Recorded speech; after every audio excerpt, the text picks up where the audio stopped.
Okay, perfect. Where do you want to leave this? Sing From right here. and you can make this up and move it, of course. Yeah. Like I say, I want it unmuted, Mhm. so that your hands are off, so Mhm. there's no, this kind of Yes, noise. yeah, good, yes. Okay. Yeah, no, I mean, if it's just like this, then I can just come up to it and nobody else is using it, I don't think. No, and you can set So- your stuff on here. That's what pianos are for, storage. Of course, yes, yeah, this kind. My piano was an upright, so it's not so convenient. Yes. In fact, if you drop it from higher, it's even better. It makes this nice thud sound. Yes, lovely, okay, Everyone good. loves that thud sound. Gathered here, so we're, yeah. So if you play the last, for the first hand gathered here, we'll just sing it through twice, straight through twice. And I'll start it from here drum here to the fourth. Yes, yeah.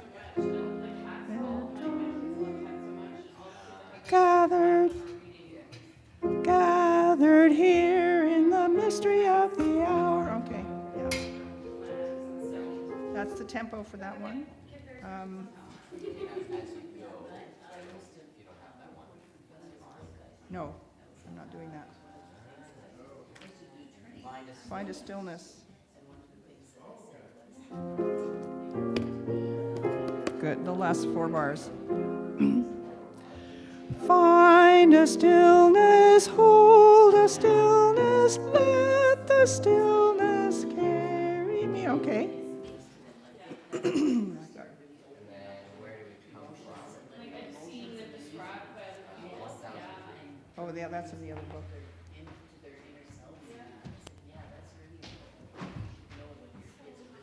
That's right. That's a good point.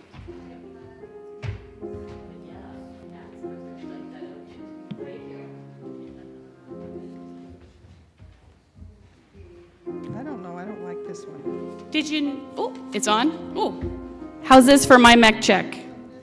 Speaking of cats, what's a cat's favorite Where color? do we come from? What are we? Purple.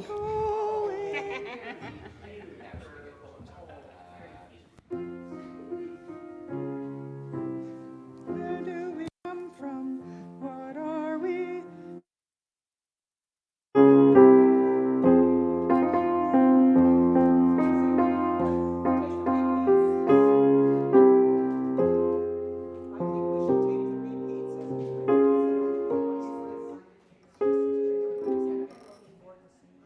Repeats, and then go through the whole thing 2 times. Do you want to do the whole thing twice? Ned said that it would be good because we've lost our third reflection, so. Oh, We have the time. so then what about the other round? Gathered here. It's a lot shorter. I think we just do it twice, stick to the script. And then we laugh and cry.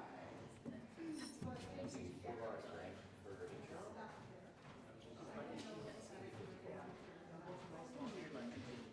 We're going to say only 3 verses. 3 verses. Yes.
Morning. Welcome to the home of the Calgary Unitarians. My name is Lynn Nugent. My pronouns are she and her, and I'm your service leader today. Catherine Burwash is not able to be here today due to illness, so there'll be some changes in your order of service. Marcia has graciously agreed to step in and read some of Catherine's pieces, and we'll be skipping Reflection 3. So,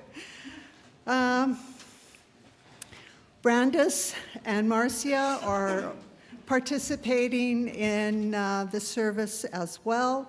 And Reverend Samaya is away and will return to lead the service next Sunday.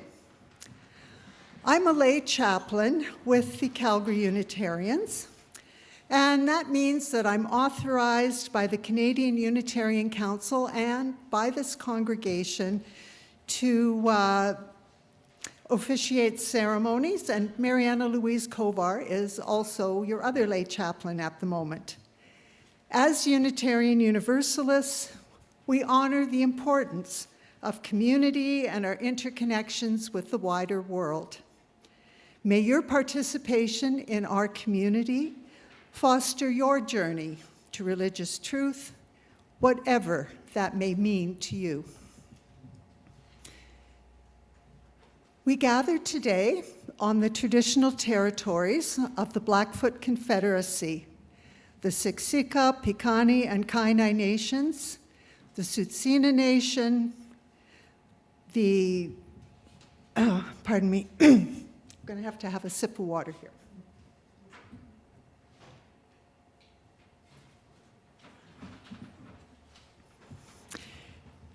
And the Stoney Nakoda, including the Chiniki, Bearspaw, and Goodstoney First Nations, the Métis Government of Alberta Districts 5 and 6.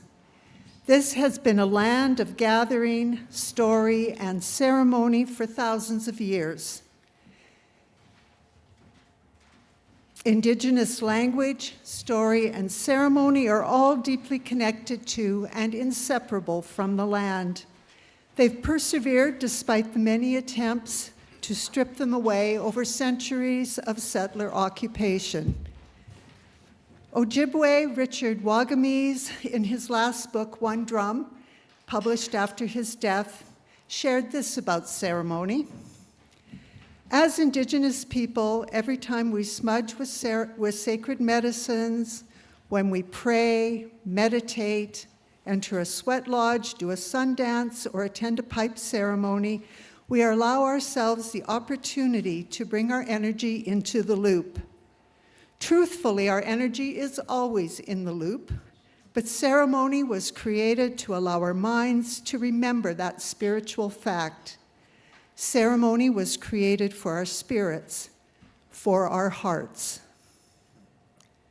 Perhaps those of us who are not part of an Indigenous culture can learn, not copy, but learn from this wisdom.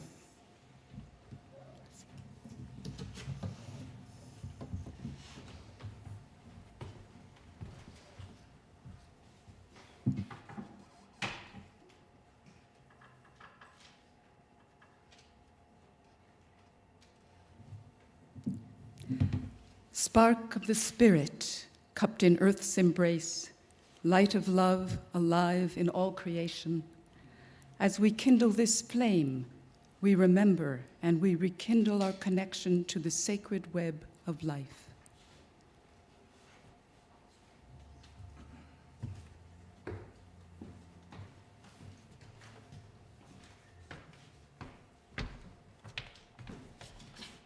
We'll sing number 389. It's written as a round, but we'll actually just sing it straight through twice. Gathered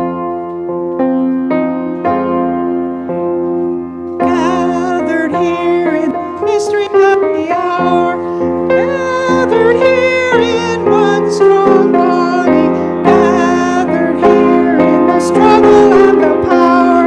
Spirit, draw near.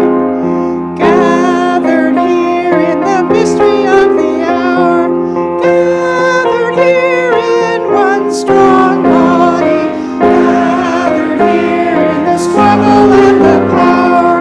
Spirit, draw near.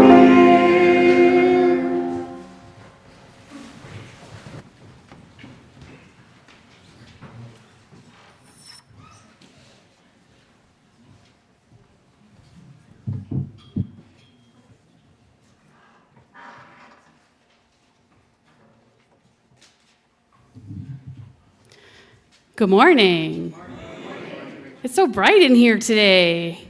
It's because it's a new year, right? Yeah, and all your bright, excited souls are looking forward to that. And even if they aren't, that's okay. You're welcome here. You're in the right place. My name is Rachel Smith. I am the Director of Religious Education here at Calgary Unitarians, which means I get to do all the fun kids programming. And every once in a while, I get to bring a bit of it up here for all y'all. But most importantly, here's the first question. What's a cat's favorite color?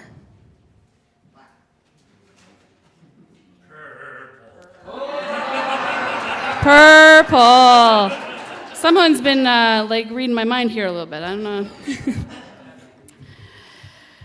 I decided at the start of the year here to, with the kids, go over our Unitarian principles. And it might be a little bit small up here. I'll tell you what they are. I have done an internet web search and found someone who has made this really handy little graphic that I've put up in the kids' rooms, and it's childified Unitarian principles. So last week, I talked with the kids about each person is important. And this week, we're going to be talking about be kind in all you do. And so I've been thinking about be kind in all you do, and wondering to myself, what does it mean in our daily life of our community to say each person is important and be kind in all we do? I've been thinking a lot about it, especially since I started promoting the Prevent It workshop that I've been inviting folks to take online. There are posters throughout the building if you're wondering what I'm talking about. And I have so many patches that I am waiting to give away. So once you have done that Prevent It workshop, come find me and you will get a nifty little patch modeled off of this design here right in front of me. I believe that these principles call us beyond passive belief into very active and intentional care, especially for our youngest members. Sometimes it can be hard to remember them because they might be at the back coloring, or often they might not even be up here. They would rather be downstairs getting into all kinds of hijinks with their buddies they haven't seen all week. So if there are kids here, I do also have this question for you. What does it mean to be kind? Is it just a nice feeling we have inside? That feeling is really good. It's what tells us to keep being kind. But real kindness is something that we do. It's an action. It's a choice we make. It's choosing to walk over to someone who might be feeling left out and say, hello, would you like to join us? Or can I join you? It's something that we make happen for other people every day. We get to be the ones who decide to include, to help, to share. And this truth isn't just for the kids. It's for all of us. Our Prevent It training is a profound act of kindness. It is centering the youngest, most vulnerable people in our community and saying, we are going to do this for them. We are going to create a safe, welcoming, warm community for them. And so I would like to invite everyone to make this a concrete, tangible thing that we can all see.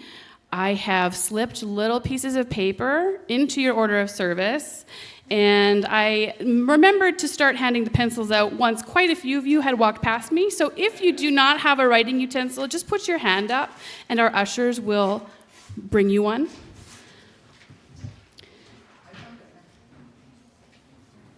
And on these cards, little pieces of paper, I would like to invite you to write down one specific new way. It can be as small as you need it to be. It can be as grandiose as your imagination can take.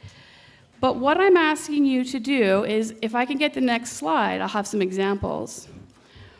Write one action, one act of kindness that you are able to do, and for our, to create this welcoming, kind place for our kids, to create an act of concrete planning that we will be making this intentionally a place for all of our little ones. I have examples here. It doesn't have to be big. It could be big. It could be offering to bring a family dinner and inquiring about any dietary restrictions they might have. It could be as simple as just learning a few of the names in our community of our kids. It could be asking our kids for their opinions on our community and being prepared for any answer that might come. And also, this is one of my favorites, inviting a child to share their favorite book. Right now, I'll give you a little tiny cheat sheet. Cats. Our kids have been, there's about 4 of them at least, I know, who are listening to an audiobook called Warriors. And it's about cats, feral cats living in clans out in the woods. And they are loving it, let me tell you. So I will now leave you with your thoughts, give you a couple of minutes. Matthew is going to play a couple of nice little stanzas here for you to keep you company while you're writing these down, and then we will collect them.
Thank you so much for taking the time to do this little exercise with me. What I'm going to be doing with these little papers when I collect them, and I should have said maybe specifically, I would be reading them and writing them out on a board that I'm going to put up on the bulletin board. The reason I'm thinking about these things so much is because we are also launching in February Mystery Pals, which we've got a sign-up sheet out in Wickenton on the middle bulletin board that I've got dedicated to the children youth programming. We're looking for grown-ups who are wanting to get in touch with our kids, and for kids who are looking to connect with more folks in our community. There are 2 separate registration forms. They each have their own QR code, and we're going to match them up and have them exchange notes, letters for about a month for February. So if you're looking for a little way to get involved, that's a little bit of a commitment, but you don't have to like sell your house for it. And the ushers are coming around now to collect those things. So check out that sign-up sheet out in Wickenton. If you have any questions, just come find me. I'm usually downstairs with the kids. So now we have named the why and defined some hows for some of the principles that have a lot of words that sometimes hard to get to the heart of them. But now may we leave with not just a feeling of kindness, but with a specific commitment to act on it. I won't be checking up. May our children feel in every interaction that they are important here and that our kindness is something that they can see and trust. And now I would like to invite the children down with me and invite you to sing us down. Thank you.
In a moment, our ushers will bring around the offering baskets, but first, let's pause and connect with our offering time as a ritual. Many of us, perhaps most of us, do an e-transfer or a direct deposit rather than place money in the basket. And yet, we continue to pass the basket the old-fashioned way. We encourage you, and many of you do this, to hold the basket for a moment before passing it along and taking a moment to rest in this shared presence, feeling the rhythm of giving and receiving and noticing the light that flows between us. As we do this, we remember the importance of generosity and supporting our community to the best of our ability. This January, through our For Others program, we invite you to donate to Brown Bagging for Calgary's Kids. This is an organization that provides school lunches for close to 8,000 children and also works with families experiencing food insecurity.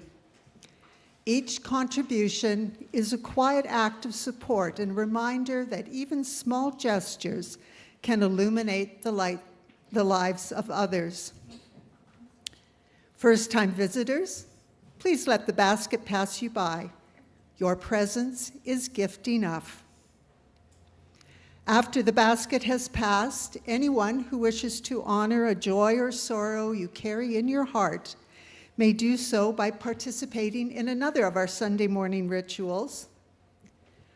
What are you remembering, holding in your heart, or letting go as you light a candle or drop a pebble into the water? The ushers will now collect the offering.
Another ritual that we participate in most Sundays is the lighting of candles for our joys and sorrows.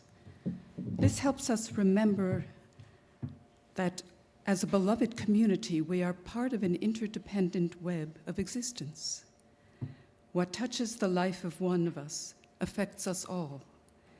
As we share our joys, sorrows, concerns, and milestones, we strengthen our relationships and widen our caring ministry within this congregation and beyond.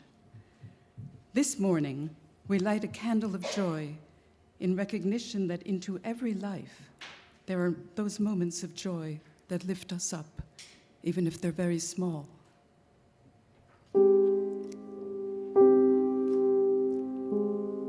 We light this candle of concern, moments of sadness and sorrow.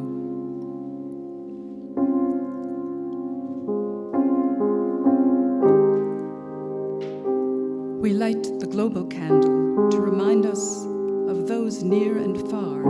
We are all connected. We are all part of Indra's net. May we hold empathy and compassion in our hearts for the struggles of others and do what we can, wherever in the world they may be.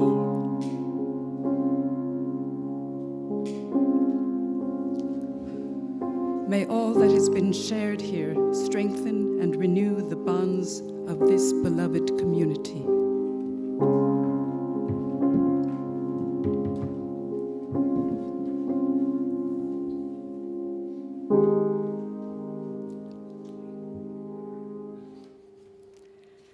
In the e-news, we asked you to bring an object that had special meaning for you. Maybe a ticket stub, or a small stone, a photograph, or a vacation souvenir. If you brought something with you, please take it out and place it in your hand. If you haven't brought anything, that's okay. Use your memory to imagine whatever it is. Maybe an inner snapshot of a special time recently or in the past. A gathering with loved ones, or watching the sunrise or set, or the hoarfrost on the trees. With the object in your hand or mind, take a couple of deep breaths and turn your attention inwards. You may keep your eyes open with a soft gaze or close them.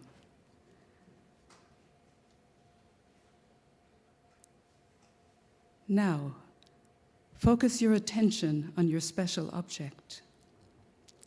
Notice how your body recognizes that this is something important to you.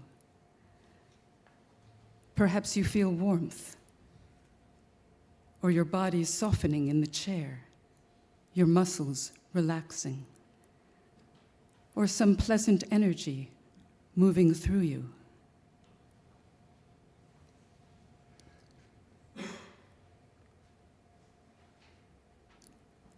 You may also notice any pleasant or welcome emotions that are associated with this object. Perhaps you feel calm, or content, or grateful, or secure, or just well. Continue to let yourself feel whatever is there in your body or emotions, or both, that connects you to what is welcome and pleasant about your object.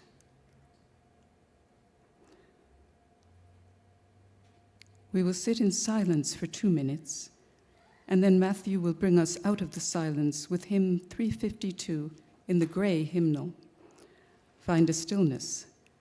Sing along, or just let it wash over you.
352. Stand or stay seated with your memory and your object as you wish.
Across every culture and era, people turn to ritual to mark the moments that change us: births, unions, transitions, losses, new beginnings. These ceremonies are not simply events, they're meaning-making spaces, helping us to honor what is sacred, hold one another through change, and name the threads that bind us in community. I'm quoting this from the lay chaplain section on the Canadian Unitarian Council's website. In the 1970s, the CUC recognized that in our increasingly secular culture, there were many who did not have access to people trained to lead meaningful spiritual ceremonies. The CUC created the Lay Chaplains Program to fill this need.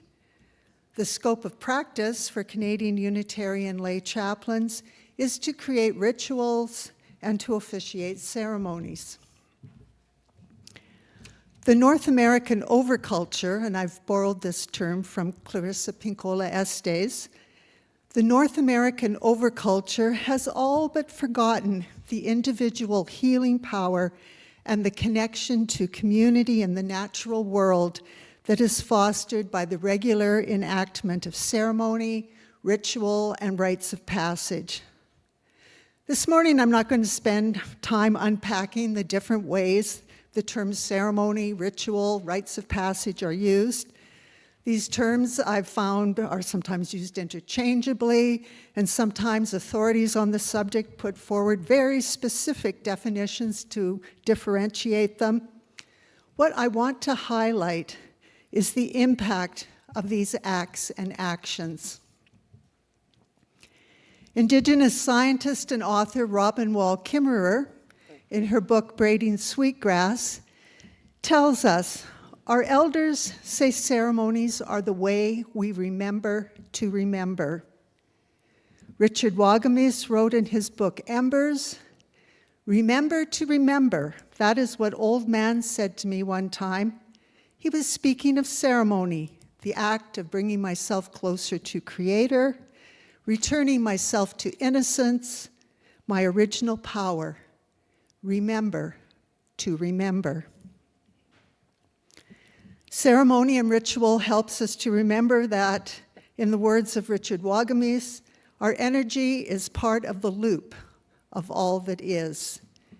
Through ceremony, we are able to connect individually to our innermost selves, communally with each other, and with the natural world, the land, and with all that is greater, and that, and that which is greater than all, however you name it: nature, universe, spirit of life, God, goddess.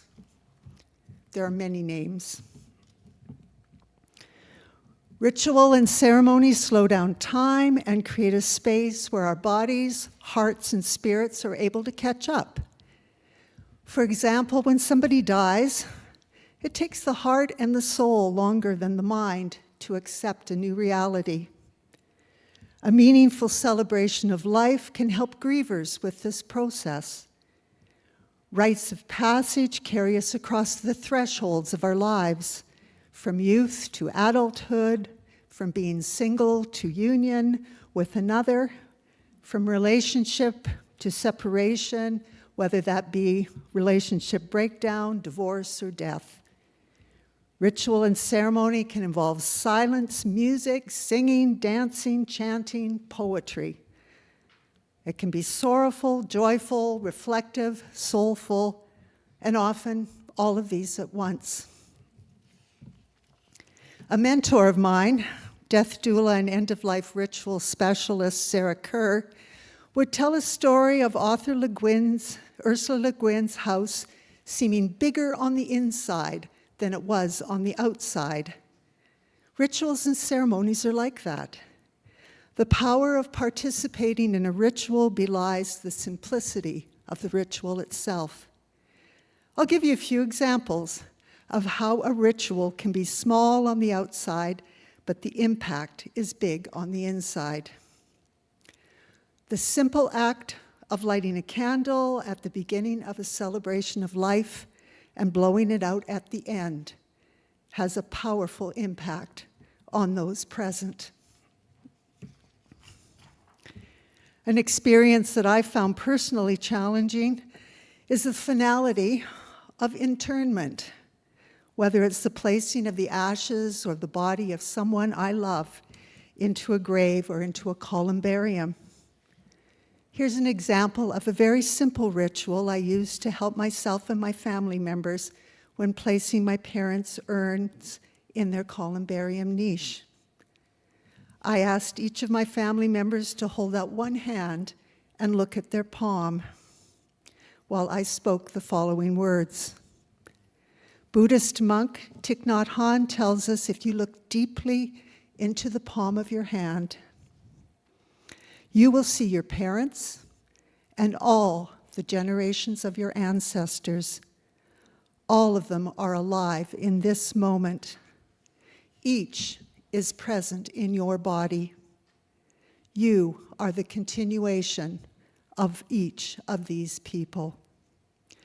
This simple gesture and these words were powerful for all of us in the moment, calling forth our ancestors and remembering our connection to our parents, bigger on the inside than the outside. Let's look at honoring a child. The birth of a child is such a significant, life-changing event, and yet in the contemporary overculture, we do little to honor it. Yes, pre-birth, we may have baby showers and gender reveal parties. We frequently give cards and gifts to the new parents. But traditional cultures had multiple rituals and ceremonies for babies and children at different stages of their development. How can we formally, in these times, celebrate a child in a spiritual, soulful, joyful way into family and greater community? Here's an example of a very simple ritual that's often used by Unitarian Universalists.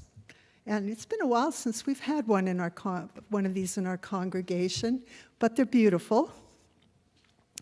It's part of a child blessing and naming ceremony. A rose is dipped into water and tapped on the child's brow, lips, and hands to dedicate thoughts, speech, and deeds to the greater good. Water is symbolic of life and purity. A rose is symbolic of life's beauty. Sometimes a color has significance to the family, and this can be brought into the ceremony as well, too.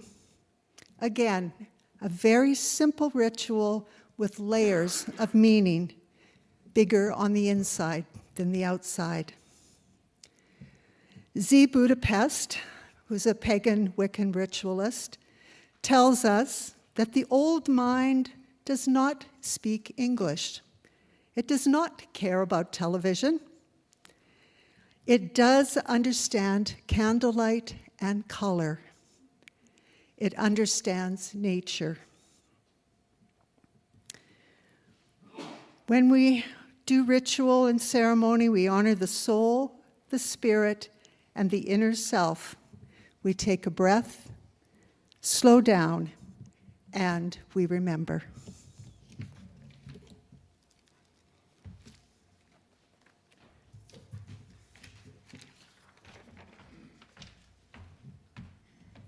So now we'll join together and sing in the Teal hymn book, number 1003. And if you would like to stand as you're willing and able, or remain seated if you prefer.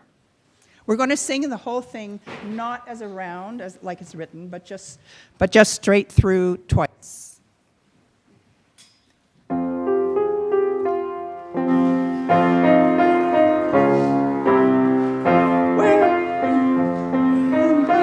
Where are we going? Where do we come from? Where are we? Where are we going? Where do we come from? Where do we come from? Mystery, mystery, life is a riddle and a mystery.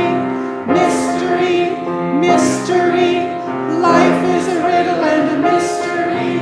Where do we come from? Where are we going? Where do we come from? Where are we going? Where do we come from? Where are we? Where are we going? Where do we come from? What are we? Where are we going? Where do we come from? Where do we come from? Mystery, mystery, life is a riddle and a mystery. Mystery, mystery, life is a riddle and a mystery. Where do we come from? Where are we going? Where do we come from? Where are we going?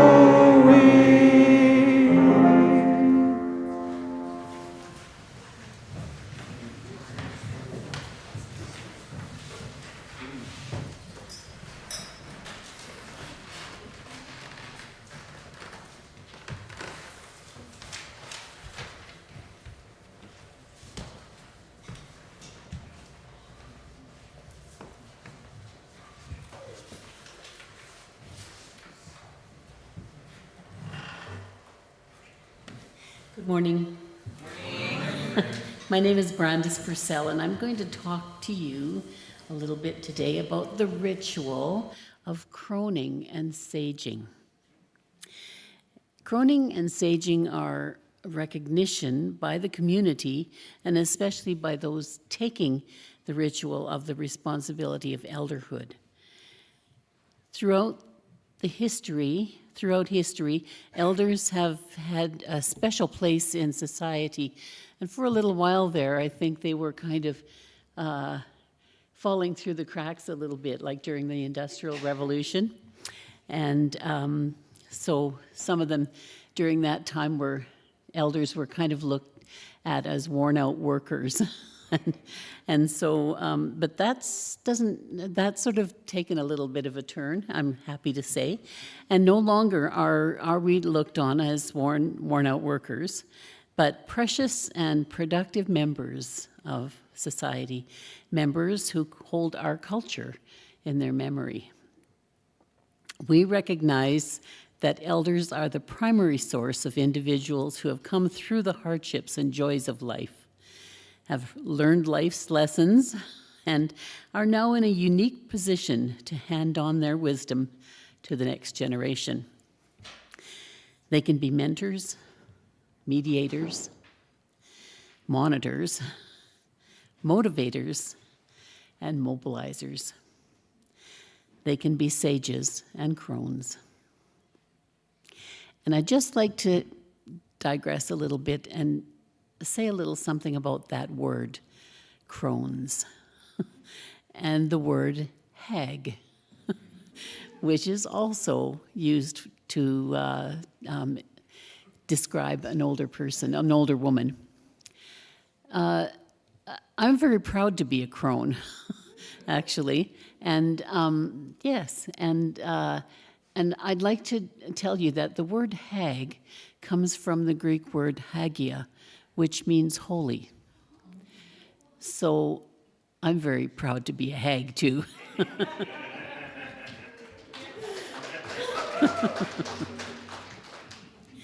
As initiates and seekers, sages and crones, this is just a little explanation of what the ritual of saging and croning might look like.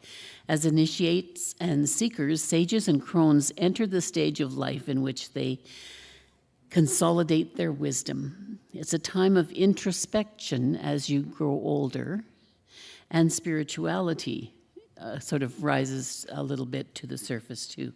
As they confront the reality of death, they become an eternal flame that guides others. As they master their own enlightenment, they are empowered to waken and enlighten others through the power of the word, through the power of sound, through the power of meditation, vision, and healing, and through the power of symbols and rituals. Let me tell you about a part of a ritual that I attended.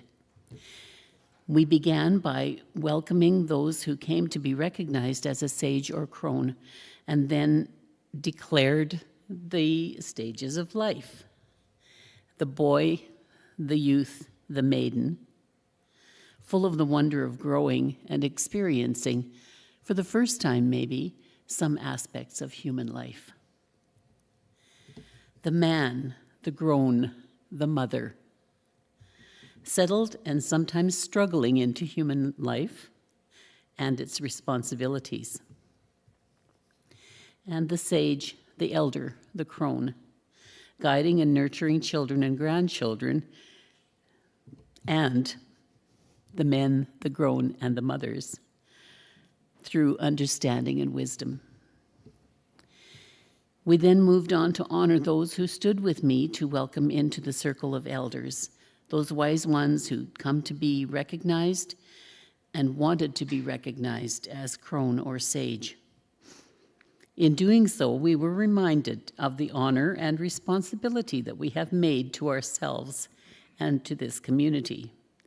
We recommitted ourselves to this sacred trust.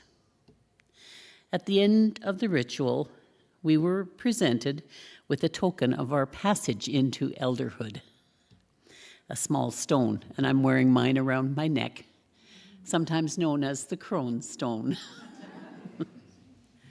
When I look at my stone, or when I touch it and hold it, I remember those who made this passage, this passage with me, and then I can reflect on the meaning of the ritual. We haven't had a saging and croning ceremony in our community for quite a while. I would say, give or take a couple of years, 10 years. It's been since we've had one. So I'm thinking maybe it might be time now to think about that. I don't know if there are people in the congregation that would be ready to step forward and say, yes, I want to be recognized as a crone or as a, oh, or as a sage, right? And so if you are, I think it would be a good idea to contact somebody on the Worship Arts Committee. And do we have people here from the Worship Arts Committee that would like to be identified? Thank you, yes. Or Reverend Samaya, or myself. And just make your wishes be known. And if you have ideas for ceremonies, we'll be gladly, entertain those as well. So thanks for listening to me today. And I wish you good luck in your human journey. Let's sing now. We're going to sing a song called, well, it's actually a chant called The Earth, the Water, the Fire, the Air. And we're not going to have Matthew play for us. We're just going to chant it ourselves. And you can remain seated or you can stand, whichever moves you. And what's the number? 387. 387, thank you. And then the words will be up on the screen. The earth, the water, the fire, the air, return, return, return, return. The earth, the water, the fire, the air, return, return, return, return. The earth, the water, the fire, the air, return, return, return, return. The earth, the water, the fire, the air, return, return, return, return. The earth, the water, the fire, the air, return, return, return, return. The earth, the water, the fire, the air, return, return, return, return. The earth, the water, the fire, the air, return, return, return, return. The earth, the water, the fire, the air, return, return, return, return. Thank you.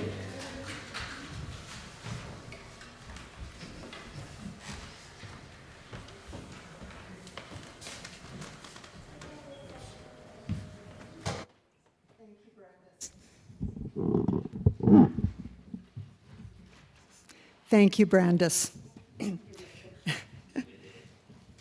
Now we've lifted up a couple of UU ceremonies that we haven't had here for a while, and hopefully we will have again soon. Unitarian Universalists are very aware of our deep human need to mark, to celebrate, and to honor life's passages and what is sacred to us. We all come from ancestors who were close to the land and who engaged in ceremony and ritual to remember our full humanity. Some of us are close in time to that heritage. Some of us are farther away. For many of us, traditional religious ceremony and ritual don't work because they no longer ring true. Unitarian Universalists have our own ceremonies, rituals, rites of passage that recognize and make room for both contemporary sensibilities and ancient hungers and drives. We have space in our faith tradition to be creative rather than rote. For Unitarian Universalists, ceremonies and rituals are not written in stone. If something no longer works, we reform it. Some of our rituals that we engaged in our service today are quite different from 20 years ago when I first started attending here.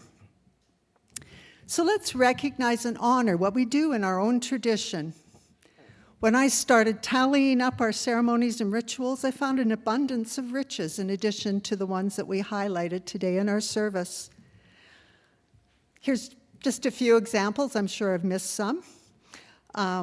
Weddings and celebrations of life. Once I attended a ceremony for a member who was dying. The ceremony honored his achievements as he sat and listened. It was poignant and it was beautiful. When our youth move out of religious education program, we hold a bridging ceremony, and it's been a while since we've done one of those. Blue Christmas, winter solstice, turning of the wheel, all have ceremonial and ritual elements to them. This year, Chantel has been leading drum circles. If you've attended one, what did you experience in your body, mind, and spirit? I encourage you all to spend some time observing what rituals you practice in your own life. You may be surprised how many there actually are. How do you remember to remember?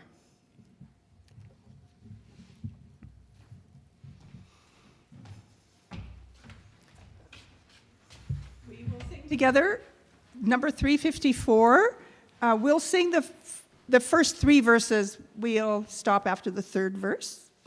So thanks for singing along with me this morning, and if you'd like to rise in body or spirit, please feel welcome. We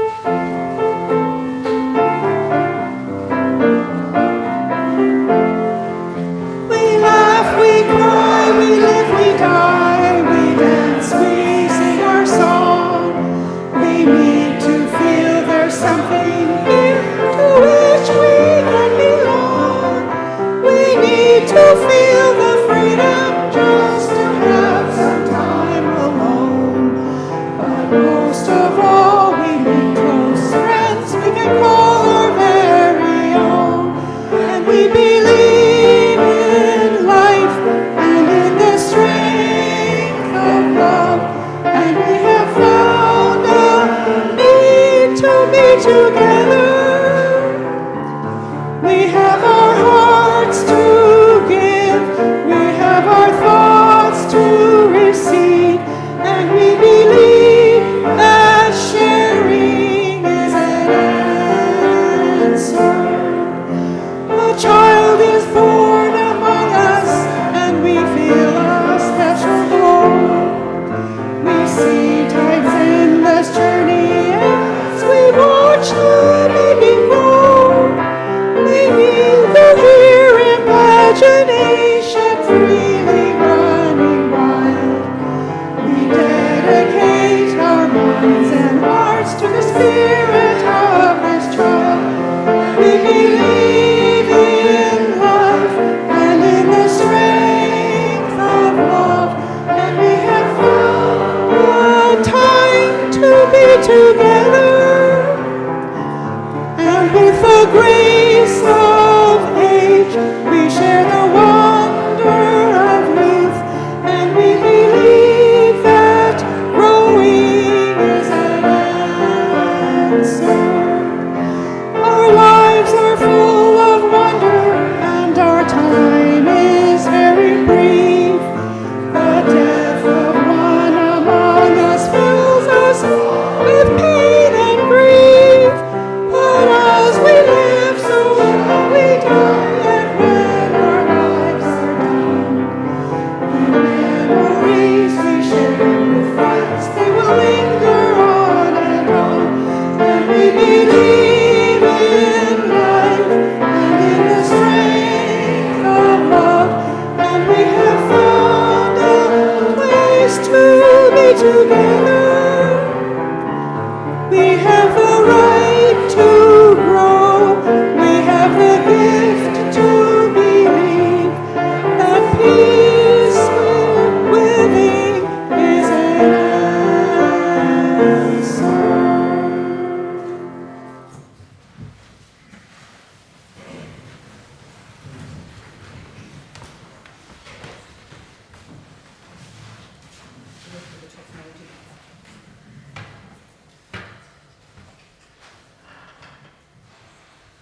Okay, just a moment. Have to deal with the tech.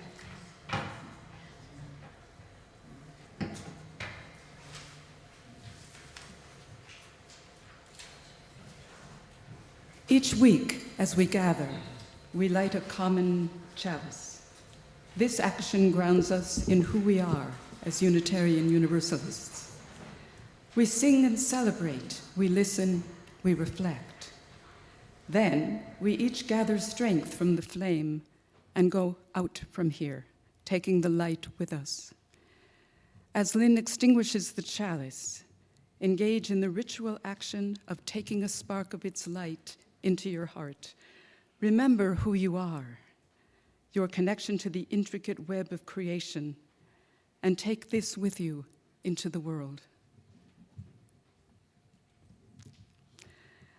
And today, a big thank you to Brandis for sharing her experience with ceremony and ritual, and for leading us in the earth, water, fire, and air chant. And to me, for drumming. And to Meredith. This was supposed to be Catherine. Yeah. Thanks to everyone who made the service possible. It takes many hands to create our services, that's for sure. Please be sure to join us next week when Reverend Samaya will be speaking on the power of us and asking the question, if our abundance were a story, what story would we be telling about ourselves? After the postlude plays, we hope you will join us in Wickenden, the room straight through the Barker Room, where you saw the membership table. If you have questions about the Canadian Unitarian Council's Lay Chaplains program and Calgary Unitarian's search for another lay chaplain, it could be you.